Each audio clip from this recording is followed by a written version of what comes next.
I'm going to glue my face frames on, so I need to mask off the front of these cabinets, so I'll still have some bare wood to glue to after I paint.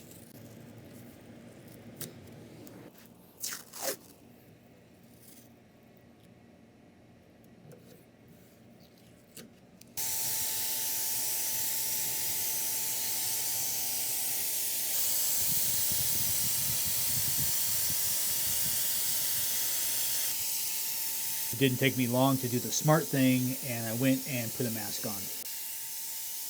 So this paint I'm spraying is left over from when we repainted the inside of our house and our kitchen cabinets. I had a 5-gallon bucket that was about half full, but that paint was a little old. So it was clogging up my sprayer, it wasn't spraying very evenly, and it was just giving me a hard time in general. So I went on Amazon, I got these stainless steel mesh paint strainers and some plastic 5-gallon buckets. So I strained all that paint into these buckets. I cut it with water by about 20%, and it is spraying much better. So if you have some older paint that's giving you a problem, strain it, thin it, and it might work for you.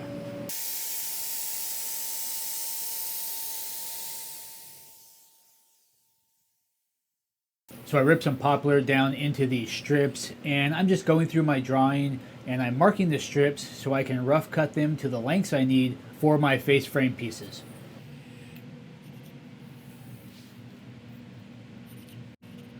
And then as I lay out a piece's rough length, I label the piece and then I mark it off on my drawing. And then I use the miter saw to cut the pieces to their rough length. And I know cutting to these pieces to a rough length first might kind of seem like an extra step, but I'm doing this just to make sure I have enough wood milled up to get all the face frame pieces I need.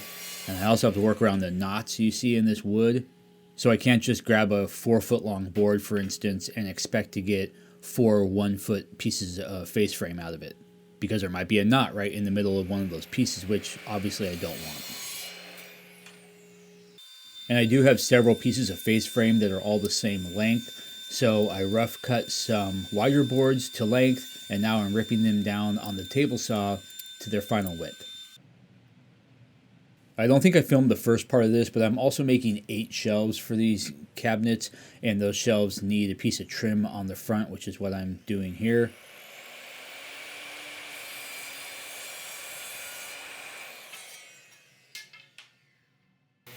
And then, of course, like everything else, these shelves will need sanding and painting.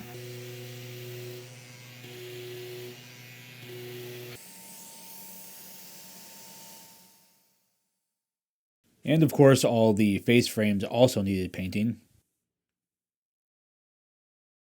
So I'm going to work on installing the face frames. And what I do is I make a little drawing, and I use this drawing to know exactly how many pieces I need, what their size are, and where they go. If I pick up this piece of trim, for instance, I can turn it over, and I can see that it's labeled number 14. Then I can go back to my drawing, and I can see that piece number 14 needs to be 1 3/4 inches wide by 28 inches long. Then it's just a matter of cutting the face frame pieces to length and installing them with a little glue and brad nails.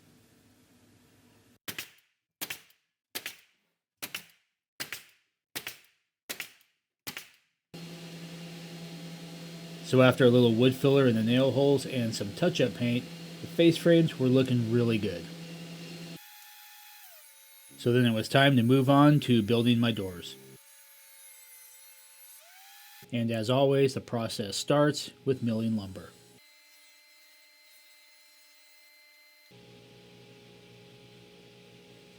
Using a crosscut sled like my Dubby makes making repeatable, accurate cuts quick and easy.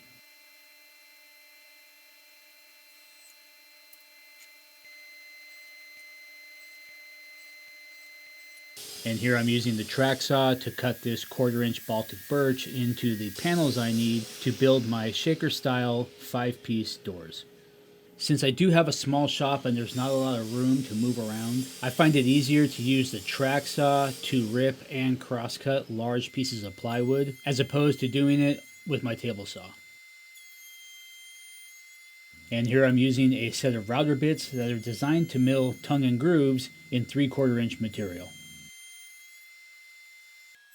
To avoid tear out, it's a good practice to stop short, flip your piece over, and then finish milling from the other side.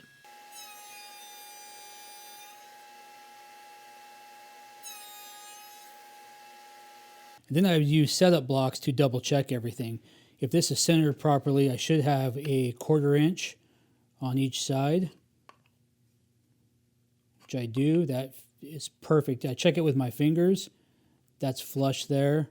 And then this side is flush there. So that's just right. And this tenon should be 1/2 inch long. So I take the 1/2 inch block, set it on there. And again, that is perfect. So I use that bit with 2 cutters to get this profile. And now I'll set up to use this bit to cut a 1/4 inch groove into one edge of all my stiles and all my rails. And that groove will accept these tenons to assemble my door frames, and it'll accept these 1/4 inch thick Baltic birch panels to complete the door's construction.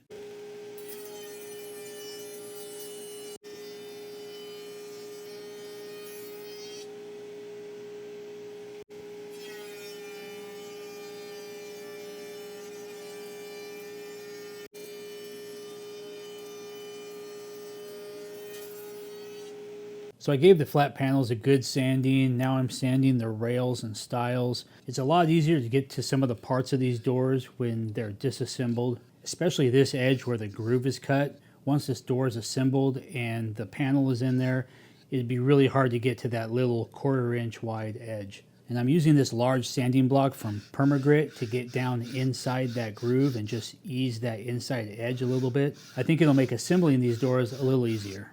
And then using that same sanding block to sand that edge is going to keep it nice and flat. If I tried to do this with my random orbit sander, even with the firm pad on there, it's going to round over those outside corners a little bit, and I want to keep them nice and crisp. And then once the doors are assembled, I'll sand all the faces flat, and then they'll be ready for paint.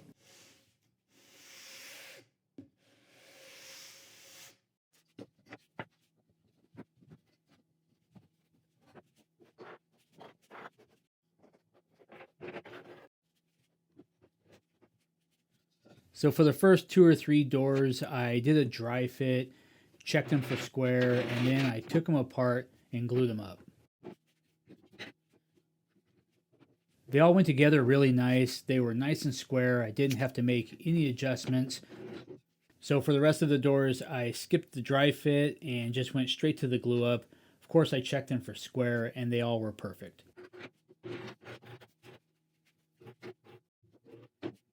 The joints were nice and tight. All the doors were square. I was really happy with how these turned out.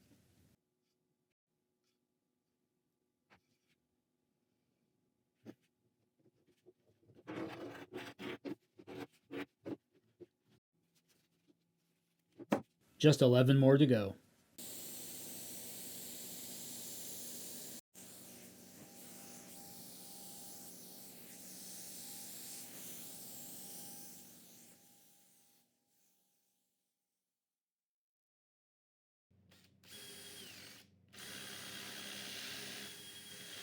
So the sanding and the painting are all done. Now I'm just using this jig from Craig to bore out the holes for the door hinges.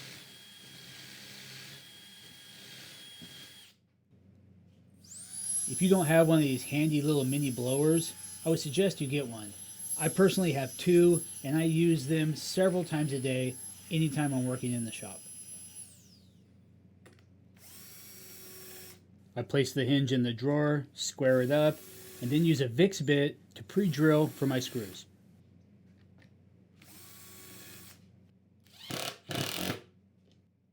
Shoot the screws in. One last dusting, and this door is ready to hang.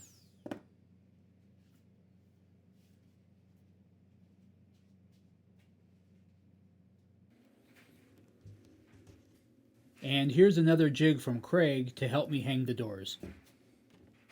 This jig supports the door at just the right height while you attach the hinges, and it makes doing this job by yourself a lot easier.